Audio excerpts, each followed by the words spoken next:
Hai teman nenek, selamat datang di YouTube channel Mata Nenek.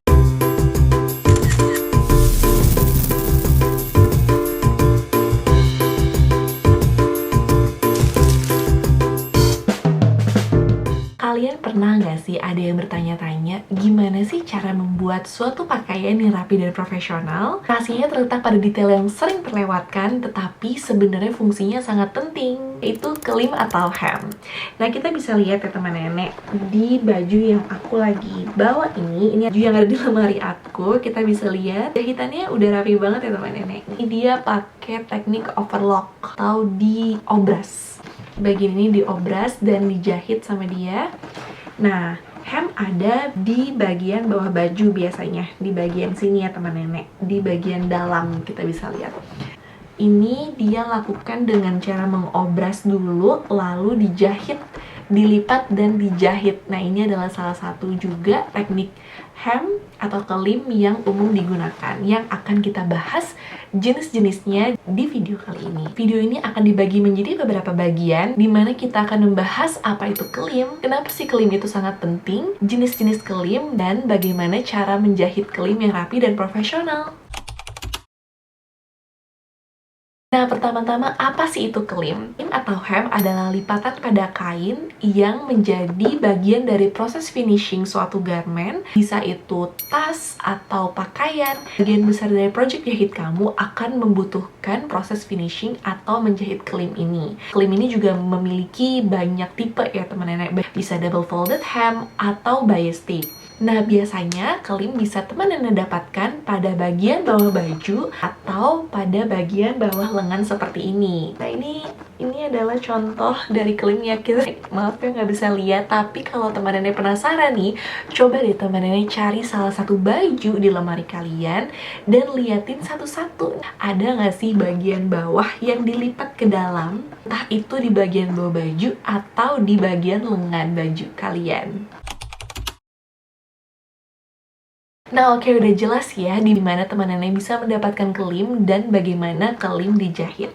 Nah, sekarang kenapa sih kelim itu sangat penting dalam dunia perjahitan? Nah, jadi ada dua tujuan kenapa kelim itu dibuat, yaitu untuk tujuan fungsional dan tujuan estetika. Untuk tujuan fungsional, fungsi dari kelim sendiri ini untuk menghindari adanya fraying atau kain-kain yang merumbai seperti ini teman nenek. Bisa terlihat nggak sih? Beberapa kain sudah ada yang keluar. Apalagi kalau kain-kain ini bergesekan dengan benda lain atau dengan kulit kita atau juga dicuci, biasanya akan lebih mempercepat proses fraying ini atau perumbaian dari benang. Nah, kalau misalnya garment lebih cepat terumbai seperti ini, yang terjadi adalah project jahit kita nggak akan awet nih teman nenek. Jadi untuk membuat project jahit kita lebih tahan lama, kita melakukan finishing, salah satunya adalah membuat kelim. Nah, untuk tujuan estetika, yang teman nenek paling bisa lihat adalah kelim pada jeans. Karena mereka biasanya sengaja menjahit kelim dengan warna yang berbeda. Spesifiknya untuk jeans itu pasti kuning ya teman nenek. Kuningnya itu juga khusus untuk jahitan kelim jeans gitu ya. Tapi selain tujuan itu, biasanya kita juga bias tape ini juga adalah salah satu bagian dari family kelim gitu ya teman nenek. Ini kita bisa lihat ya, warnanya kan kontras. Biasanya memang tepi kain ini menggunakan warna-warna yang berbeda untuk tujuan estetika atau keindahan. Pastinya nih dengan adanya kelim, baju kita atau project jahit kita akan menjadi lebih kuat dan rapi dan terlihat profesional ya teman nenek.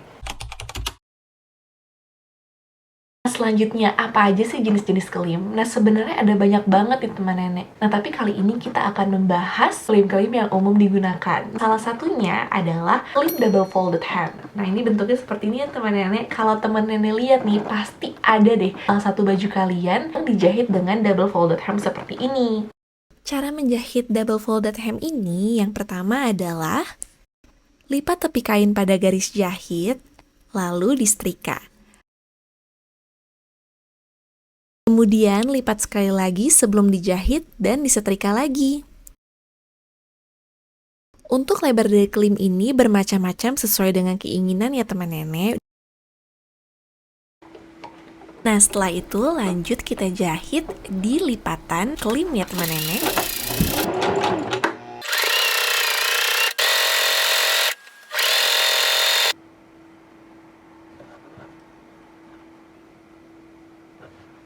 Ini juga penting nih teman nenek. Kenapa teknik jahit ini paling umum digunakan? Karena double folded hem ini salah satu teknik yang cocok untuk digunakan di hampir semua jenis kain. Yang kedua adalah overlock and folded hem, bentuknya seperti di gambar ini. Namanya juga overlock, bahasa Indonesianya adalah obras. Jadi kain ini diobras dahulu sebelum dijahit ke dalam. Jenis klim overlock and folded hem ini menggunakan mesin obras untuk mengunci tepi kain, mencegahnya dari berjungai.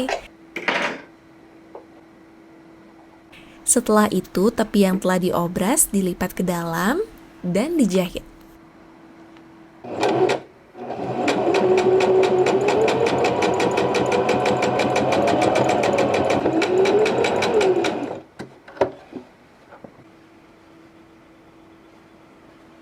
Jenis klim overlock dan folded hem biasanya digunakan untuk teman nenek yang mau menghemat waktu dan menghemat jumlah kain. Ketiga adalah klim gulung, seperti namanya ya teman nenek.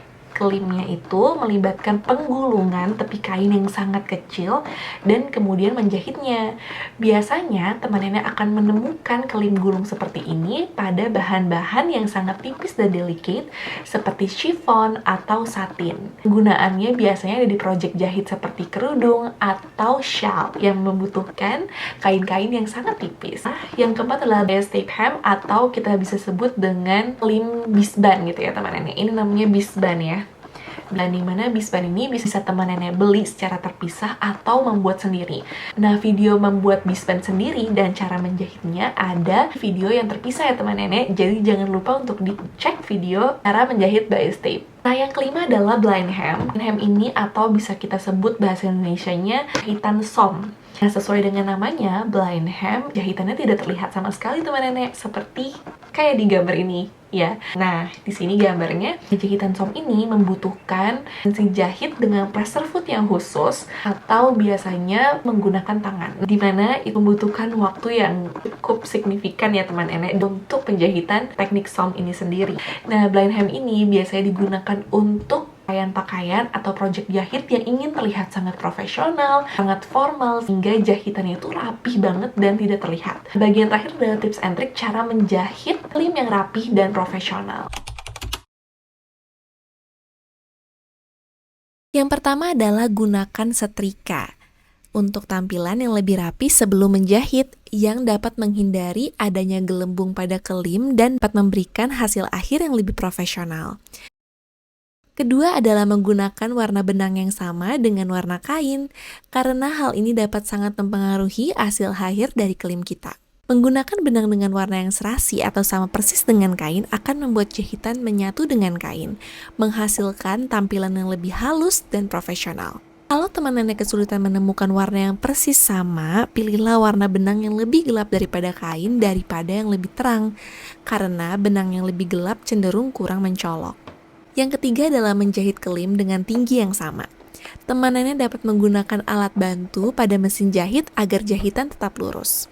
Untuk penanda bisa pakai alat bantu apapun, tapi aku menempelkan penanda buku di mesin jahitku. Atau kalau tidak, teman nenek juga bisa menggunakan alat bantu ukur yang biasanya terdapat pada mesin jahit masing-masing. Gunakan sisa kain untuk berlatih menggunakan alat bantu ini, sehingga teman nenek merasa nyaman dan dapat menjahit lurus dengan konsisten. Nah, itu dia tips and trick cara menjahit klim yang profesional dan yang benar. Dengan mengikuti tips ini, bukan hanya teman nenek akan mendapatkan kemudahan dari menjahit klim itu sendiri, tapi teman nenek juga akan menghasilkan jahitan klim yang rapi dan profesional. Nah, itulah pengetahuan seputar menjahit klim ya teman nenek. Semoga video ini bermanfaat dan dapat menambahkan wawasan di dunia perjahitan kalian. Jangan lupa like, share, and subscribe video ini jika teman nenek merasa video ini bermanfaat untuk kalian. Terima kasih teman nenek sudah menonton video ini. Selamat menjahit. Dadah!